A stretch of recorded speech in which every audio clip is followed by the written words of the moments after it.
नमस्कार। आकाशवाणी से प्रस्तुत है समाचार संध्या।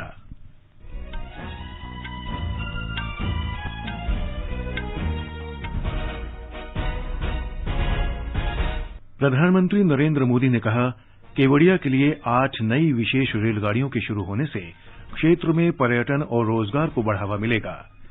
गृहमंत्री अमित शाह ने कहा, सरकार राष्ट्रीय सुरक्षा, आत्मनिर्भरता और जन कल्याण के लिए प्रतिबद्ध। देश में कोविड से स्वस्थ होने की दर 96.58% हुई। खेल मंत्री किरण रिजिजू ने कहा, खेल संस्थानों के नाम प्रसिद्ध खिलाड़ियों के नाम पर रखे जाएंगे। और भारत के साथ ब्रिस्बेन क्रिकेट टेस्ट मैच के तीसरे दिन ऑस्ट्रेलिया ने अब तक 54 रन की बढ़त बनाई।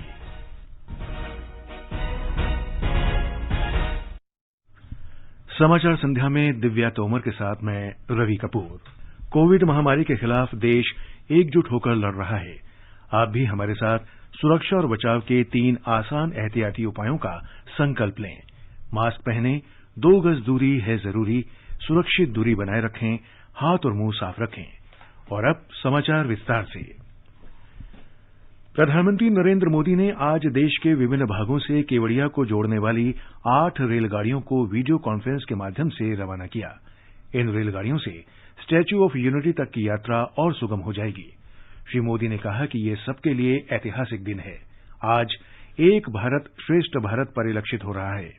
प्रधानमंत्री ने कहा कि भारतीय रेल के इतिहास में पहली बार देश भर से 8 रेलगाड़ियां एक साथ एक गंतव्य से जुड़ गई हैं। उन्होंने कहा कि आज भारतीय रेल के मिशन और सरदार वल्लभ भाई पटेल की परिकल्पना का समागम हुआ है। श्री मोदी ने कहा कि केवड़िया के समान कोई दूसरा स्थान नहीं है और ये स्टैच्यू ऑफ यूनिटी और सरदार सरोवर बांध से जाना जा सकता है। प्रधानमंत्री ने कहा कि केवड़िया देश में प्रमुख पर्यटन स्थल बनकर उभर रहा है। दुनिया भर से पर्यटक केवड़िया आ रहे हैं। श्री मोदी ने कहा कि अमेरिका के स्टैच्यू ऑफ लिबर्टी के मुकाबले स्टैच्यू ऑफ यूनिटी देखने वालों की संख्या ज्यादा है।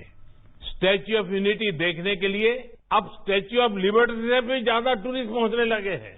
अपने लोकार्पण के बाद करीब 50 लाख लोग स्टैच्यू ऑफ यूनिटी को देखने आ चुके हैं। कोरोना में महीनों तक सब कुछ बंद रहने के बाद अब एक बार फिर केवड़िया में आने वाले टूरिस्टों की संख्या तेजी से बढ़ रही है। एक सर्वे में अनुमान लगाया गया है कि जैसे जैसे कनेक्टिविटी बढ़ रही है, भविष्य में हर रोज 1 लाख तक लोग केवड़िया आने लगेंगे।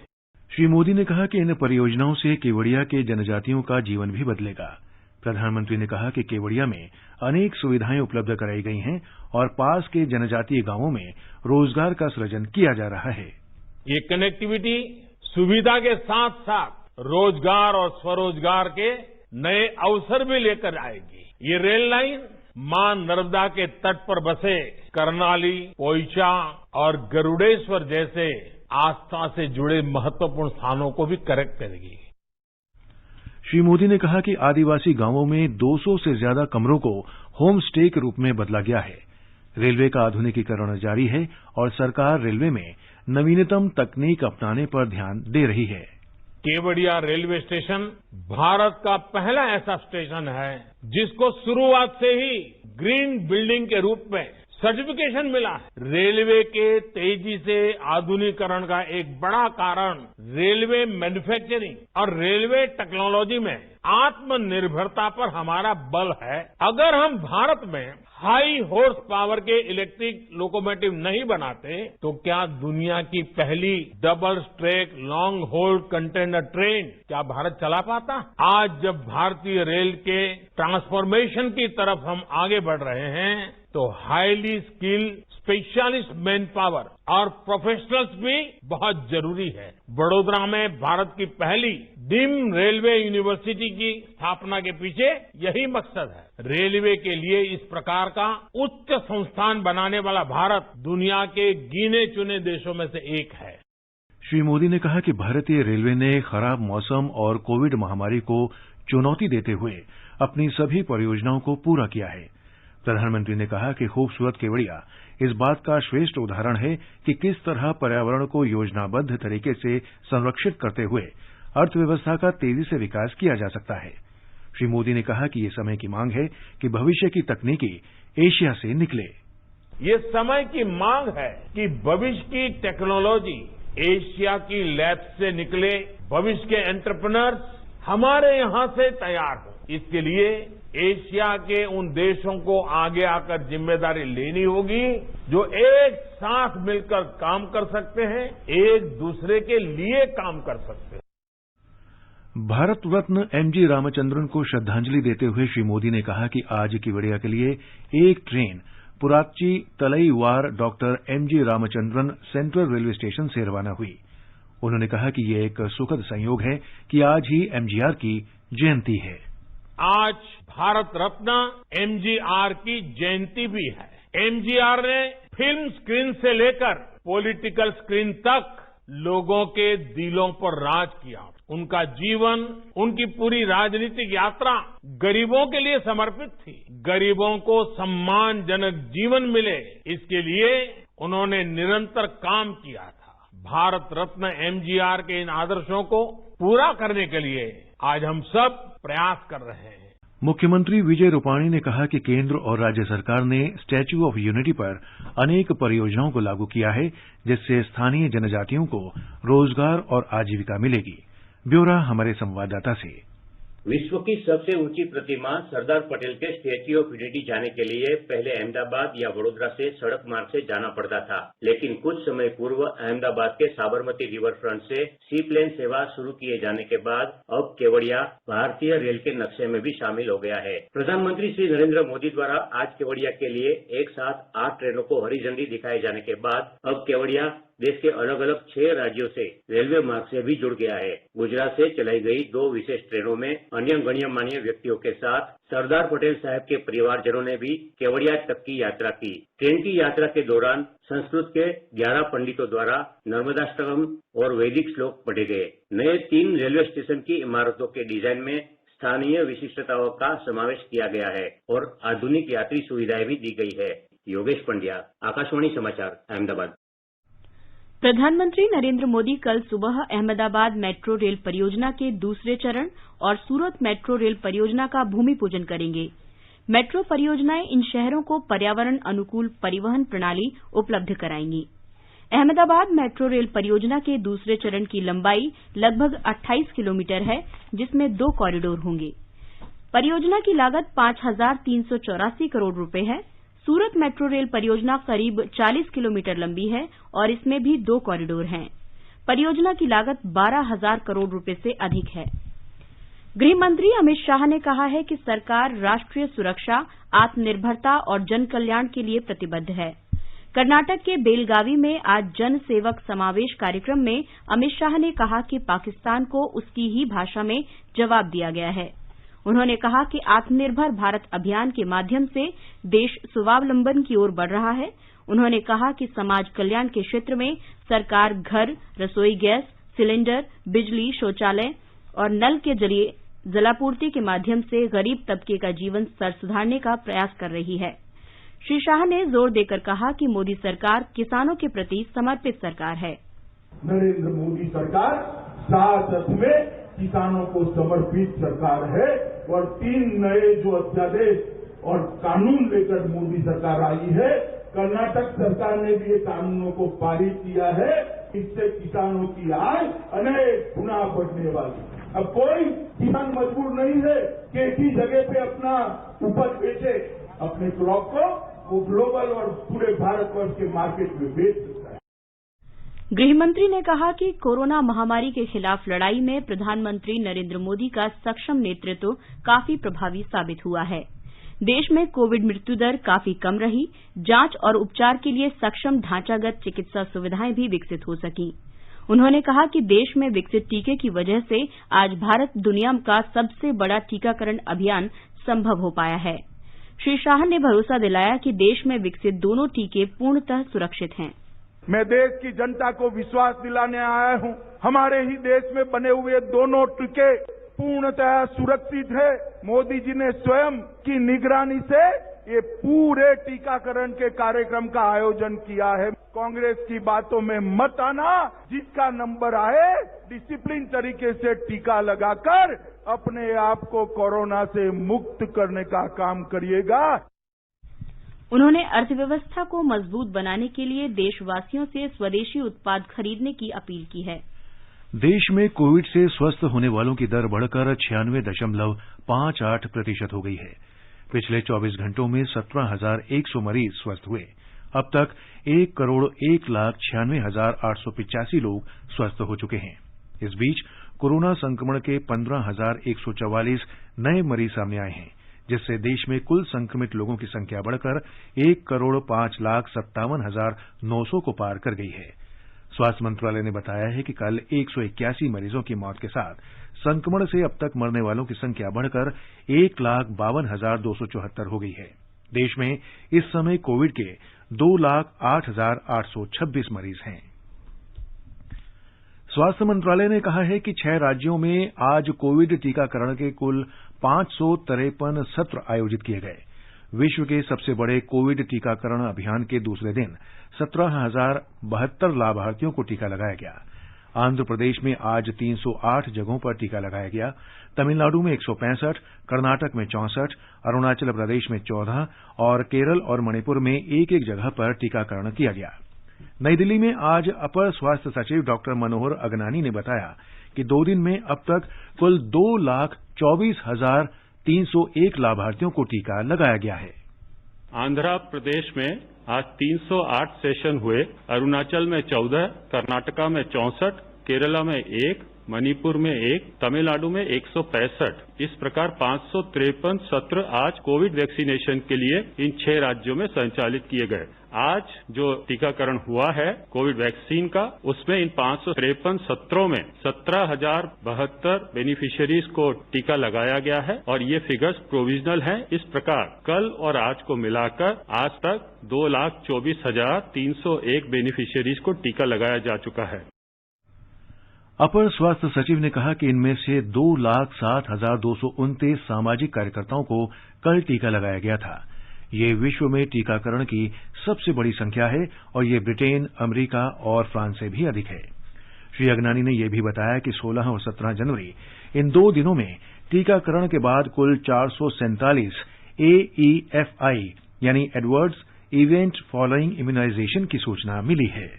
कोई एक अनएक्सपेक्टेड की स्थिति है जो टीकाकरण के पश्चात हो और इसका संबंध वैक्सीन से या वैक्सीनेशन की प्रक्रिया से हो भी सकता है और नहीं भी हो सकता है। यदि किसी टीकाकरण के पश्चात किसी को अस्पताल में भर्ती कराना पड़े तो वो संख्या बहुत कम होती है और उसको हम सीरियस AFI में दर्ज करते हैं। मैं आपको बताना चाहता हूं कि कल और आज कोविड के टीकाकरण से संबंधित 447 AFIs रिपोर्ट हुई हैं और उनमें से केवल 3 को अस्पताल में भर्ती कराना पड़ा और उन 3 में से भी एक जो नॉर्दर्न रेलवे हॉस्पिटल दिल्ली में भर्ती हुए थे उन्हें डिस्चार्ज किया जा चुका है। इसी प्रकार दूसरे जो हमारे एम्स दिल्ली में भर्ती हुए थे उन्हें भी डिस्चार्ज किया जा चुका है और एक जो तीसरे एम्स ऋषिकेश में है वो है अस्पताल में और उनकी स्थिति अच्छी है, बेहतर है। स्वास्थ्य मंत्री डॉक्टर हर्षवर्धन ने टीकाकरण कार्यक्रम के पहले दिन की समीक्षा करने के लिए राज्यों और केंद्र शासित प्रदेशों के स्वास्थ्य मंत्रियों के साथ बातचीत की। उन्होंने स्वास्थ्य मंत्रियों से वैक्सीन के बारे में अफवाहों और गलत सूचना पर रोक लगाने और सही सूचना का प्रचार प्रसार करने के लिए प्रयास करने का अनुरोध किया। डॉक्टर हर्षवर्धन ने कहा कि टीकाकरण अभियान की शुरुआत हो गई है, जिसके लिए प्रधानमंत्री नरेंद्र मोदी के नेतृत्व में पिछले 5 महीनों से तैयारियां चल रही थीं। राज्यों के स्वास्थ्य मंत्रियों और सचिवों ने केंद्रीय स्वास्थ्य मंत्री को टीकाकरण के पहले दिन की प्रगति और प्राप्त लक्ष्यों की जानकारी दी। उन्होंने सॉफ्टवेयर में कुछ छोटी मोटी तकनीकी गड़बड़ियों के बारे में भी बताया। उन्होंने टीकाकरण के दौरान लाभार्थियों का विवरण अपलोड करने में दिक्कत का सामना करना पड़ा था। डॉक्टर हर्षवर्धन को बताया गया कि देश भर में लोग वैक्सीन पर विश्वास कर रहे हैं और उसकी सराहना भी कर रहे हैं। उत्तर प्रदेश में कोविड वैक्सीन की पहली खुराक के बाद बाकी स्वास्थ्य कर्मियों को आगामी 22 जनवरी को टीका लगाया जाएगा। हमारे संवाददाता ने बताया है कि उत्तर प्रदेश में कल कोविड-19 टीकाकरण 317 केंद्रों पर सफलतापूर्वक आयोजित किया गया था। प्रदेश के अपर मुख्य सचिव सूचना नवनीत सहगल ने आज लखनऊ में बताया कि टीकाकरण का कार्य भारत सरकार द्वारा जारी दिशा निर्देशों और योजना के अनुसार किया जा रहा है। उन्होंने कहा कि टीकाकरण के बारे में किसी को भी भ्रम नहीं होना चाहिए। सबसे पहले स्वास्थ्य कर्मियों का टीकाकरण किया जा रहा है और इस क्रम में कोई बदलाव नहीं किया जाएगा। स्वास्थ्य विभाग के अनुसार कल 22,643 चिकित्सकों और स्वास्थ्य कर्मियों को कोविड-19 की पहली खुराक दी गई। टीके की दूसरी खुराक आगामी 15 फरवरी को दी जाएगी। वहीं पिछले 24 घंटों के दौरान प्रदेश में कोरोना के 404 नए मामले सामने आए और इसी दौरान 666 लोग कोरोना से स्वस्थ हो गए। अब तक राज्य में 5,79,000 से अधिक लोग कोरोना संक्रमण से ठीक होने के बाद छुट्टी पा चुके हैं। राज्य में कोरोना से स्वस्थ होने की दर बढ़कर 97.07% हो गई है। MS यादव, आकाशवाणी समाचार, लखनऊ। दिल्ली में 10वीं और 12वीं कक्षा के छात्रों के लिए स्कूल कल से खुल जाएंगे। कोविड महामारी के कारण सभी स्कूल पिछले साल मार्च से ही बंद कर दिए गए थे।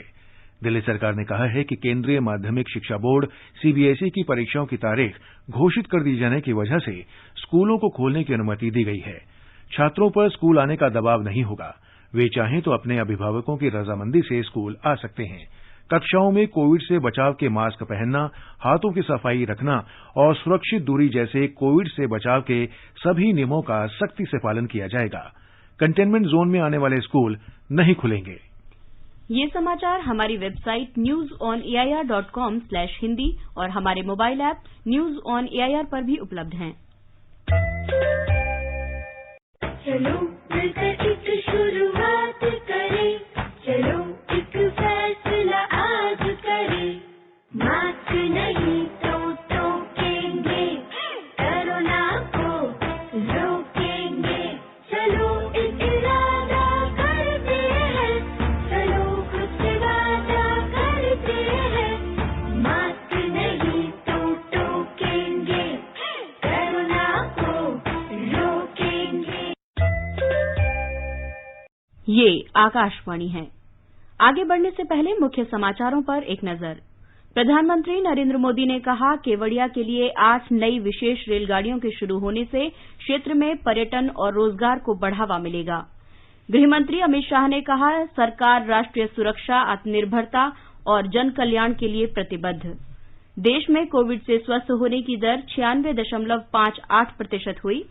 खेल मंत्री किरेन रिजिजू ने कहा, खेल संस्थानों के नाम प्रसिद्ध खिलाड़ियों के नाम पर रखे जाएंगे। और भारत के साथ ब्रिस्बेन क्रिकेट टेस्ट मैच के तीसरे दिन ऑस्ट्रेलिया ने अब तक 54 रन की बढ़त बनाई।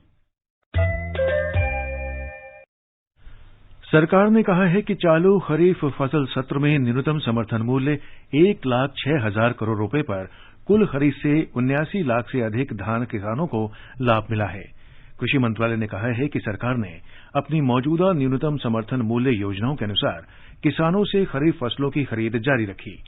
पंजाब, हरियाणा, उत्तर प्रदेश, तेलंगाना, उत्तराखंड, तमिलनाडु, चंडीगढ़, जम्मू और कश्मीर, केरल, गुजरात, आंध्र प्रदेश, छत्तीसगढ़, ओडिशा, मध्य प्रदेश, महाराष्ट्र, बिहार, झारखंड, असम, कर्नाटक और पश्चिम बंगाल से लगभग 564 लाख टन धान की खरीद की गई।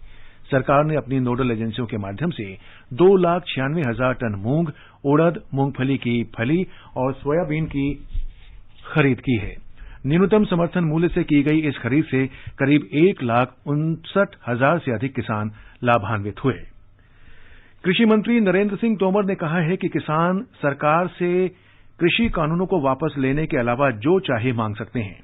आज एक समाचार एजेंसी से बातचीत में श्री तोमर ने विरोध प्रदर्शन कर रहे किसानों से अपील की कि वे मंगलवार को अगले दौर की बैठक में कृषि कानून के हर पहलुओं पर विस्तार से चर्चा कर सकते हैं।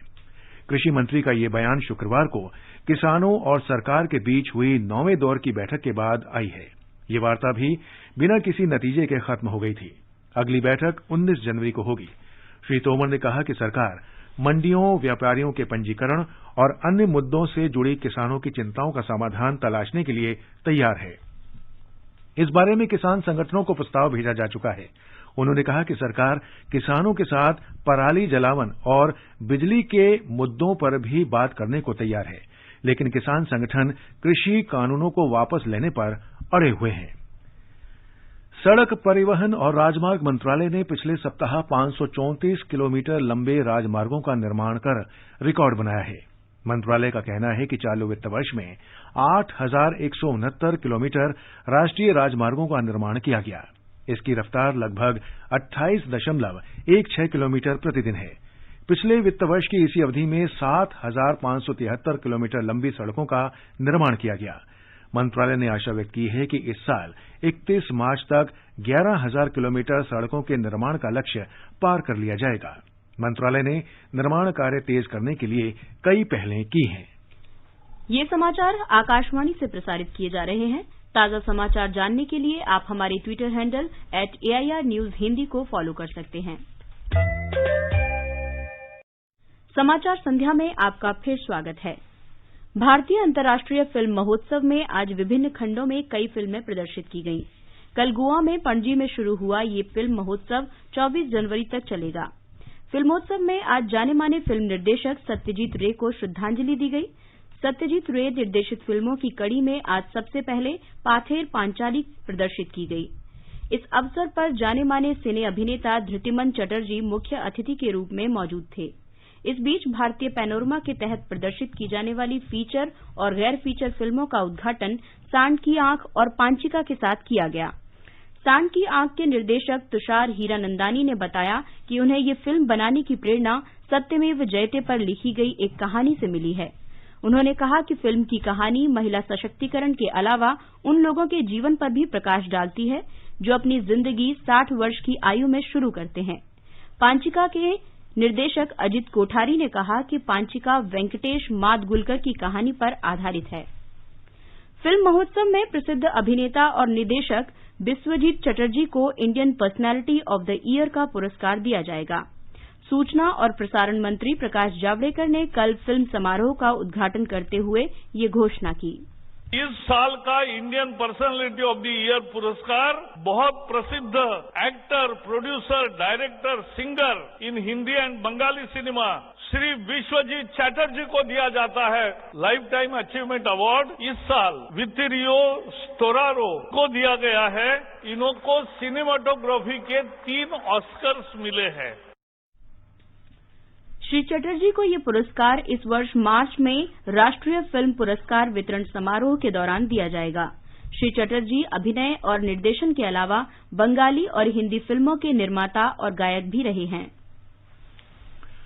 राष्ट्रपति रामनाथ कोविंद, उपराष्ट्रपति एम वेंकैया नायडू और प्रधानमंत्री नरेंद्र मोदी ने राजस्थान के जालौर में बस दुर्घटना में मारे गए लोगों के प्रति शोक व्यक्त किया है। उन्होंने घायलों के शीघ्र स्वस्थ होने की कामना की है। राजस्थान के जालौर जिले में एक बस के बिजली की तारों के संपर्क में आने के बाद आग लगने से 6 यात्रियों की मृत्यु हो गई और 30 से अधिक घायल हो गए। प्रधानमंत्री नरेंद्र मोदी ने पुद्दुचेरी विधानसभा के सदस्य के.जी. शंकर के निधन पर शोक व्यक्त किया है। श्री मोदी ने कहा कि के.जी. शंकर ने पुद्दुचेरी के विकास के लिए उल्लेखनीय प्रयास किए और वहां भारतीय जनता पार्टी को मजबूत बनाने का काम किया। महान भारतीय शास्त्रीय संगीतकार और पद्म पुरस्कारों से सम्मानित उस्ताद गुलाम मुस्तफा खान का आज दोपहर मुंबई में उनके आवास पर निधन हो गया। वे 89 वर्ष के थे।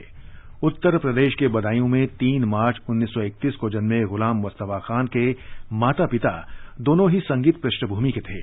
उन्होंने अपने पिता से शास्त्रीय संगीत का प्रशिक्षण प्राप्त किया और बाद में अपने चचेरे भाई उस्ताद निसार हुसैन खान से संगीत का अध्ययन और प्रशिक्षण प्राप्त किया। गुलाम मुस्तफा खान को 1991 में पद्मश्री, 2006 में पद्म भूषण और 2018 में पद्म विभूषण से सम्मानित किया गया। राष्ट्रपति रामनाथ कोविंद और प्रधानमंत्री नरेंद्र मोदी ने उस्ताद गुलाम मुस्तफा खान के निधन पर शोक व्यक्त किया है। राष्ट्रपति ने कहा कि उस्ताद गुलाम मुस्तफा खान भारतीय शास्त्रीय संगीत के शिरोमणि थे। राष्ट्रपति ने कहा कि उनके निधन से संगीत की दुनिया ने ही नहीं बल्कि युवा पीढ़ी ने अपना एक संरक्षक भी खो दिया है। प्रधानमंत्री ने कहा कि उस्ताद गुलाम मुस्तफा खान साहब के निधन से हमारी सांस्कृतिक विरासत का एक स्थान रिक्त हो गया है। श्री मोदी ने कहा कि मुस्तफा खान न केवल महान संगीतज्ञ और रचनाकार थे बल्कि उनकी रचनाओं ने संगीत की कई पीढ़ियों तक उसे पहुंचाया है। सुर सामग्री लता मंगेशकर ने कहा है कि खान साहब न केवल एक बहुत अच्छे गायक थे बल्कि एक बहुत अच्छे इंसान भी थे। प्रसिद्ध संगीतकार ए.आर. रहमान ने उन्हें सबसे प्यारे शिक्षक के रूप में याद किया। मुख्य निर्वाचन आयुक्त सुनील अरोड़ा के नेतृत्व में निर्वाचन आयोग का पूर्ण दल असम में चुनाव संबंधी तैयारियों का जायजा लेने के लिए कल 3 दिन के दौरे पर गुवाहाटी पहुंचेगा। इससे पहले निर्वाचन आयोग के एक दल ने डिब्रूगढ़ और गुवाहाटी में चुनावी तैयारियों की समीक्षा की थी। असम के मुख्य चुनाव अधिकारी ने बताया है कि श्री अरोड़ा के नेतृत्व में चुनाव आयोग का दल विधानसभा चुनाव की तारीख तय करने के लिए विभिन्न राजनीतिक दलों के प्रतिनिधियों और अधिकारियों के साथ बैठक करेगा। ये दल राज्य के मुख्य सचिव और पुलिस महानिदेशक से भी मिलेगा। असम में इस वर्ष विधानसभा चुनाव होने हैं। भारत में सड़क सुरक्षा के बारे में जागरूकता फैलाने और सड़क दुर्घटनाओं को कम करने के लिए कल से राष्ट्रीय सड़क सुरक्षा माह का शुभारंभ हो रहा है। उद्घाटन समारोह नई दिल्ली में होगा और राष्ट्रीय सड़क सुरक्षा माह का शुभारंभ रक्षा मंत्री राजनाथ सिंह और सड़क परिवहन और राजमार्ग मंत्री नितिन गडकरी करेंगे। प्रधानमंत्री नरेंद्र मोदी 31 जनवरी को आकाशवाणी पर मन की बात कार्यक्रम में देश विदेश के लोगों के साथ अपने विचार साझा करेंगे। ये मासिक रेडियो कार्यक्रम की 73वीं कड़ी होगी। एक ट्वीट में श्री मोदी ने लोगों से अपने प्रेरक सुझाव साझा करने का आग्रह किया है। प्रधानमंत्री ने कहा कि कार्यक्रम में उनमें से कुछ विचारों पर चर्चा भी करेंगे। लोग नमो ऐप या माई गोव ओपन फोरम पर भी अपने विचार साझा कर सकते हैं। श्रोता टोल फ्री नंबर 1800-11-7800 पर भी डायल कर हिंदी और अंग्रेजी में अपने संदेश रिकॉर्ड करवा सकते हैं। लोग 1922 पर मिस्ड कॉल दे सकते हैं और एसएमएस लिंक प्राप्त होने के बाद प्रधानमंत्री को सीधे अपने सुझाव दे सकते हैं। खेल मंत्रालय ने भारतीय खेल प्राधिकरण के आगामी और आधुनिक स्वरूप पाने वाले खेल सुविधा केंद्रों के नाम देश के प्रसिद्ध खिलाड़ियों के नाम पर रखने का फैसला किया है। पहले चरण में लखनऊ के राष्ट्रीय उत्कृष्टता केंद्र में नवनिर्मित वातानुकूलित कुश्ती हॉल और तरणताल, भोपाल में 100 बिस्तरों के हॉस्टल, सोनीपत में बहुउद्देशीय हॉल और लड़कियों के हॉस्टल का नाम स्थानीय खिलाड़ियों के नाम पर रखा जाएगा। खेल मंत्री किरेन रिजिजू ने कहा कि देश में खेल संस्कृति के विकास के लिए ये महत्वपूर्ण है कि हमारे खिलाड़ियों को वो सम्मान मिले जिसके वे हकदार हैं। ब्रिस्बेन में भारत के साथ चौथे और अंतिम क्रिकेट टेस्ट मैच के तीसरे दिन ऑस्ट्रेलिया ने दूसरी पारी में बिना किसी नुकसान के 21 रन बना लिए हैं।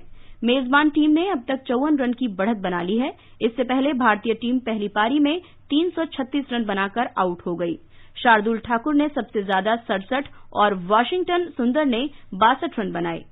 दोनों खिलाड़ियों ने 7वें विकेट के लिए 123 रन के लिए महत्वपूर्ण साझेदारी की। ऑस्ट्रेलिया ने पहली पारी में 369 रन बनाए थे।